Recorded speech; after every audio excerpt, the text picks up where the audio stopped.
friends, welcome to your own channel A Road to History। फिर से मैं मुखातिब हूँ आप लोग के साथ कुछ इम्पॉर्टेंट इंस्क्रिप्शंस को लेकर।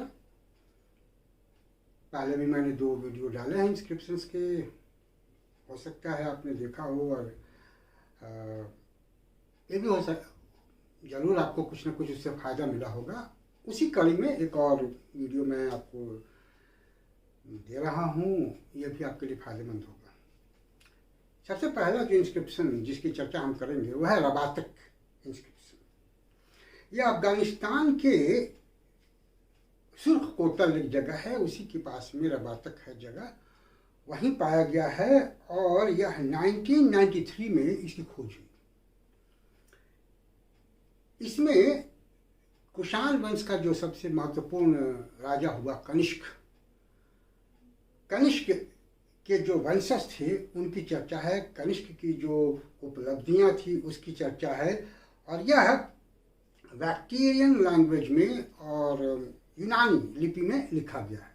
तो कनिष्क के बारे में या कनिष्क के राज्य का विस्तार कहाँ तक था, शायद इससे हम ये भी अनुमान लगा सकते हैं कि अफगानिस्तान के रबातक तक उसका राज्य का विस्तार था। ये जानकारी हमको इससे प्राप्त होती है।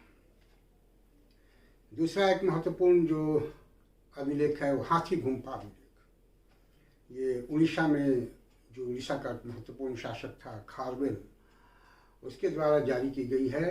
1st सेंचुरी BC की ये अभिलेख मानी जाती है और इसमें खारवेल की उपलब्धियों के बारे में इसमें चर्चा की गई है। इस अभिलेख से हमको ये भी जानकारी मिलती है कि खारवेल ने अपने शासन के 12वें वर्ष में पाटलिपुत्र पर हमला किया था और वहाँ जो उस समय का शासक था बृहस्पति मित्र, उसको उसने पराजित किया था। और एक जैन तीर्थंकर शीतलनाथ की मूर्ति, जिसको पहले नंद वंश के शासकों ने उड़ीसा पर आक्रमण करके पाटलिपुत्र ले गए थे, उसको फिर से वह वापस लाया और उड़ीसा में उसको स्थापित किया। इस इंस्क्रिप्शन से, जो हाथी गुफा इंस्क्रिप्शन है, कुछ इतिहासकार इसको पहली प्रशस्ति टाइप की इंस्क्रिप्शन कहते हैं, और इस इंस्क्रिप्शन में पहली बार महाराज शब्द का भी प्रयोग किया गया है, तो शायद इसलिए भी इसको प्रशस्ति इंस्क्रिप्शन लोग मानते हैं। तो ये भी एक महत्वपूर्ण जानकारी है खारवेल के द्वारा जारी किया गया जो हाथी गुम्फा इंस्क्रिप्शन है। इसके बाद एक और इम्पोर्टेंट इंस्क्रिप्शन है एरन इंस्क्रिप्शन। एरन में बहुत सारे इंस्क्रिप्शंस मिले हैं, लेकिन वहाँ जो एक सबसे महत्वपूर्ण बात है या जो सबसे महत्वपूर्ण इंस्क्रिप्शन है, वो जो सती से जुड़ा हुआ एक जो जानकारी मिली है। एंशिएंट इंडियन हिस्ट्री में सबसे पहले सती प्रथा की जो जानकारी मिलती है वो एरन इंस्क्रिप्शन से ही मिलती है। एरन जो है मध्य प्रदेश में सागर जिला है, वहाँ अवस्थित, वहाँ ये स्थान है। इसमें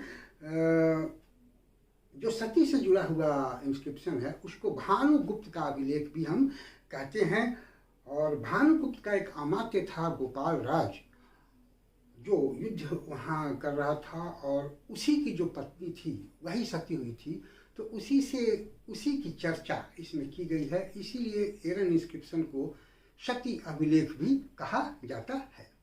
एक और महत्वपूर्ण इंस्क्रिप्शन है कलशी इंस्क्रिप्शन, जो 258 BC के आसपास का है, जिसकी खोज फॉरेस्ट ने की थी तकरीबन 1860 में। अशोक के टाइम का ये इंस्क्रिप्शन है, जो प्राकृत लैंग्वेज और ब्राह्मी स्क्रिप्ट में लिखी गई है। इसमें धर्म के प्रचार प्रसार की बातें तो कही ही गई है, इसके अलावा धम्म महामात्रा और धर्म के प्रचार से जुड़े हुए जो छोटे छोटे अधिकारी थे उनकी नियुक्ति की भी चर्चा इसमें की गई है। तो यह भी अशोक के एडमिनिस्ट्रेशन को जानने के लिए, उसके धर्म के प्रचार को जानने के लिए यह एक इम्पॉर्टेंट इंस्क्रिप्शन माना जाता है। एक और इंस्क्रिप्शन है हल्मीदी इंस्क्रिप्शन। हल्मीदी माना गया कि यह कन्नड़ भाषा में सबसे ओल्डेस्ट इंस्क्रिप्शन है, जो कदम्बा स्क्रिप्ट में है, और इसके जारी करने के ईयर के बारे में मतभेद है। कुछ लोग इसको 250 CE से 500 CE के बीच में लोग मानते हैं कि उसी समय कभी इसके लेख को जारी किया गया होगा। 1936 में MH कृष्णा नाम के व्यक्ति थे, उत्खननकर्ता थे, उन्होंने इसकी खोज की थी। तो ये कन्नड़ लैंग्वेज में सबसे पुराना अभिलेख माना जाता है, इसलिए यह एक इम्पॉर्टेंट अभिलेख के रूप में इसकी गिनती की जाती है। तो आज के इस इंस्क्रिप्शन सीरीज में इतना ही। उम्मीद है कि आपके लिए ये इंस्क्रिप्शंस फायदेमंद होंगे, किसी भी एग्जामिनेशंस के लिए, कॉम्पिटिटिव एग्ज़ाम हो या दूसरे एग्ज़ाम हो। मैंने अभी तक बहुत सारे वीडियोज़ अपलोड किए हैं, उन सारे वीडियोज़ के लिंक डिस्क्रिप्शन में हैं। आप सारे वीडियोज़ को देखकर आप फ़ायदा उठा सकते हैं। अगर आपको मेरा वीडियो पसंद आए तो ज़्यादा से ज़्यादा इसको देखिए, इसको लाइक कीजिए, सब्सक्राइब कीजिए मेरे चैनल को। आपका जो सब्सक्रिप्शन है, आपका लाइकिंग है, आपका जो व्यूज है, वो मुझे इनकरेज करता है और मैं तब और भी अच्छे अच्छे वीडियोज़ बनाने के लिए उत्साहित होता हूँ। Thank you for watching me. See you again with a new video.